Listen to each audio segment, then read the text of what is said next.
Yo yo yo yo yo, c'est Max au carré. Aujourd'hui, on se retrouve pour le triangle du futur. Donc, c'est ce triangle-là, représenté sur un repère cartésien. Et il est défini en fait par trois choses. Tout simplement, déjà le repère cartésien. Voilà, il lui fait deux de ses côtés. Et ensuite, il lui manque son hypoténuse. Et son hypoténuse, elle est définie comment? Parce qu'elle peut être un peu partout. Elle est définie par un point, qui est le point A, qui fixe les coordonnées 1, 2. Et par la droite, AM. Donc, il y a cette droite-là. Et M est un point de coordonnées x0, on va dire, si on note l'axe des abscisses, hop. Et avec comme condition x supérieur strictement à 1. Et donc, selon la position du point M, si le point M il est un peu plus proche de 1, ça donne un triangle comme ça, voilà. Si le point M il est très loin, alors ça donne un triangle comme ça. P, voilà. Et donc le but c'est de déterminer la position de M. Donc en gros ce nombre x serait Lx tel que l'aire du triangle est minimale. Bon, déjà on peut exprimer l'aire de ce triangle, hein. L'aire du triangle, oui voilà, lui là. O, le point O origine, voilà. R, le triangle OPM, l'aire donc c'est la base fois la hauteur divisé par 2. La base, donc si on va noter P, ses coordonnées, ça va être 0y. Voilà. Donc ça va être xy divisé par 2. Voilà. Et donc, sachant qu'on demande la position du point M, bah, le but, ça va être d'exprimer y en fonction de x et d'étudier la fonction et de déterminer la position minimale. Donc c'est parti. Comment je vais pouvoir exprimer y en fonction de x? Ben, je pense faire l'équation de la droite. En fait, il y a plusieurs options. Soit on se dit, ouais, bah, c'est une droite affine, quoi. C'est une droite affine. Et on détermine son coefficient directeur, qui ne doit pas être très dur, qui est déterminé justement par le vecteur là, AM. Ce vecteur directeur AM, il est égal donc au point M moins le point A, x0 moins 1, 2. Je vais réécrire ça un peu mieux. Donc, si on représente la situation, P 0, M 1, 2, 2, là il y a A, 1, 2 et M qui est x0. Alors pour calculer mon vecteur AM, j'ai besoin de faire la différence des coordonnées des deux points. Moins 1, 2. Et donc, coordonnée par coordonnée, ça me donne x moins 1, moins 2.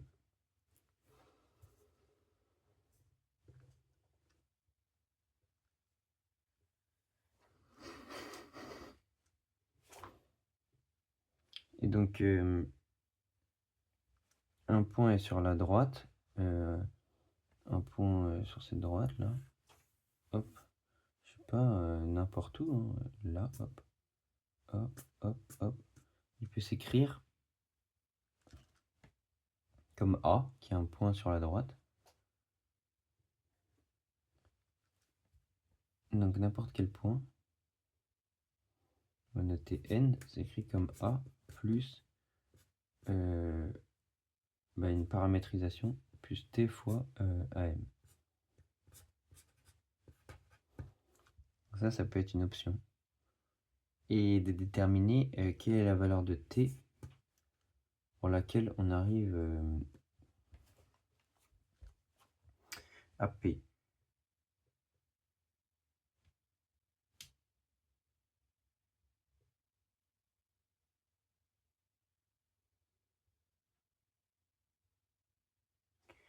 Mais une fois qu'on a trouvé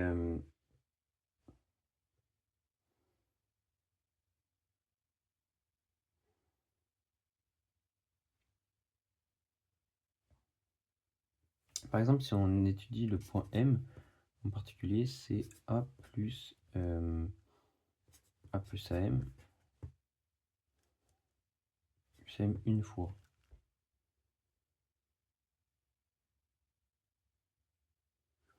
On va laisser tomber cette idée, je sais pas trop ce que ça donne, mais on peut direct avoir le coefficient directeur de la droite, qui est donc 2 moins 0 sur x moins 1.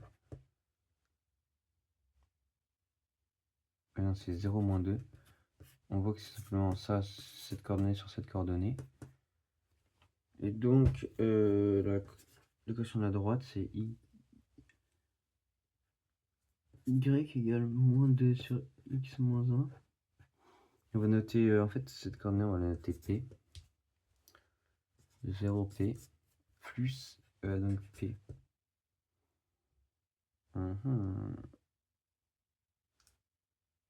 Putain, en fait, il y a trop de x. Ben, on va faire y de u. Et on va mettre un u là.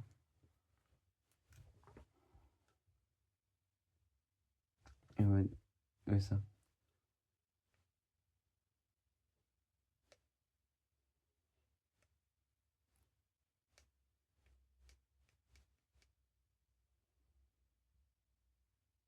Notamment, on connaît un point de la droite, c'est A. Mais c'est en fait ça qu'on aurait pu déterminer. Ouais, je sais pas. Un point de la droite, c'est A. Il est atteint.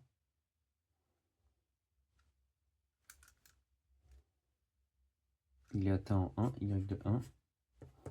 Égale moins 2, donc 2 fois 1 moins x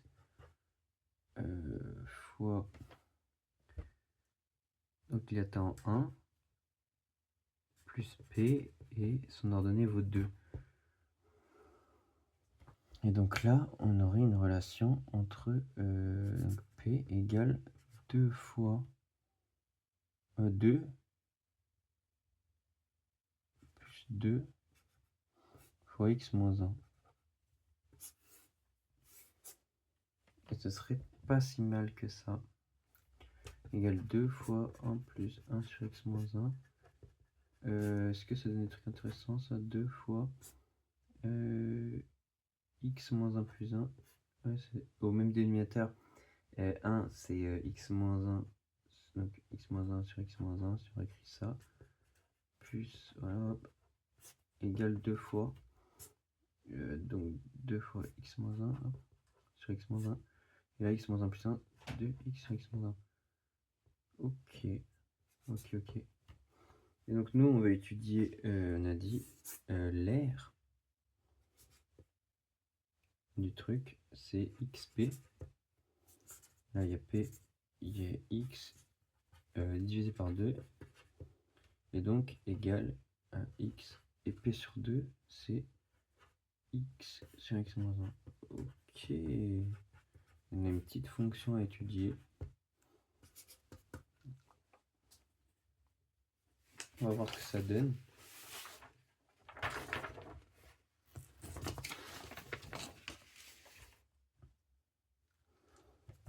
A' de x égale, savoir que a de x, on a dit, c'est x carré sur x moins 1. A' de x égale, bon, on va dériver ça, hop, dériver du quotient.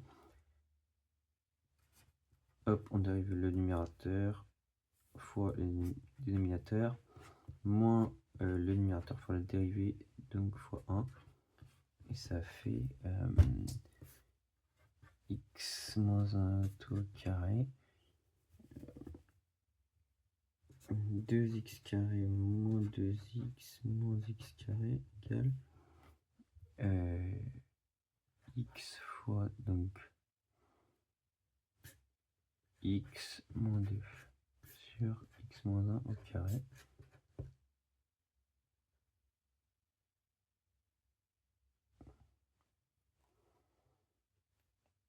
Si je ne me trompe pas. Et donc, on va déterminer son signe à cette fonction. X moins 2 positif. Bah, faut faire le...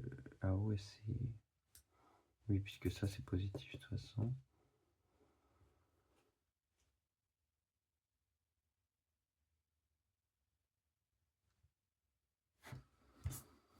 Faire petit tableau de variation. X moins 2, A' de X.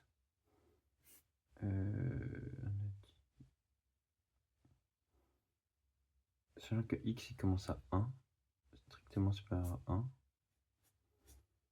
D'après l'énoncé, on avait dit que X était strictement supérieur à 1. Il commençait là.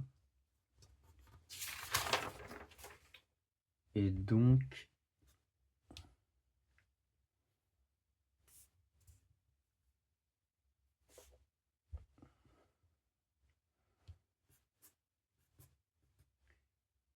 plus l'infini. Et donc, X, il est tout le temps positif. X moins 2, en revanche, il s'annule en 2. Moins, plus, hop, moins, plus, hop, moins, plus. Et donc, ce serait en 2. En 2, A de 2 égale 2 au carré sur 2 moins 1 égale 4.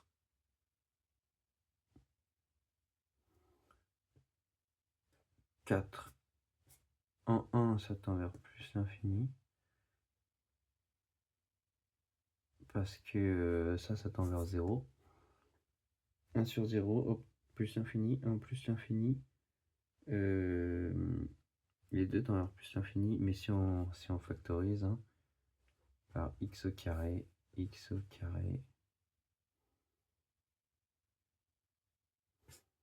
fois 1 sur x moins 1 sur x au carré, hop, égale 1 sur ce truc, et en plus l'infini.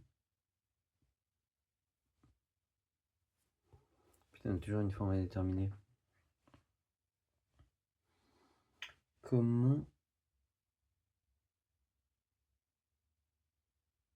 faire sans utiliser le théorème spécial? Le théorème sur les fonctions, sans utiliser des outils un peu compliqués.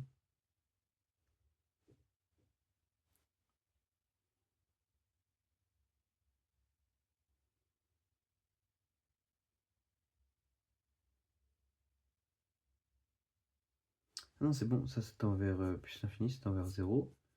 Ça se tend vers plus l'infini, donc ça vers 0. 0 moins 0, 0. Donc ça tend bien vers plus l'infini, ouais, ça. Plus l'infini, ouais, ça. Donc non, c'est bon, ça marche avec la factorisation. Plus l'infini. Hop, ça descend à 4. Et donc, on veut M qui est 0,2 et l'air est de 4. C'est assez intéressant en vrai, parce que si on refait ça, 2A, 1, 2, donc là il y a M, et là on nous dit que l'air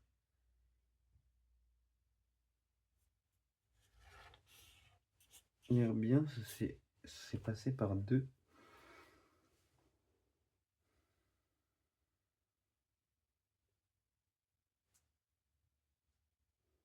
C'est assez intéressant, ouais. C'est assez intéressant, mais c'est un peu bizarre parce que je me dis, est-ce que si on prend pas le même coefficient directeur mais dans l'autre sens... Ah non, c'est pas symétrique parce qu'en fait le truc il est pas symétrique. Parce que je me disais, ouais, si on prend un triangle comme ça, on peut retrouver le même triangle ici. Mais vu que c'est pas symétrique, non. Ok, bah c'est intéressant. Voilà, merci d'avoir regardé.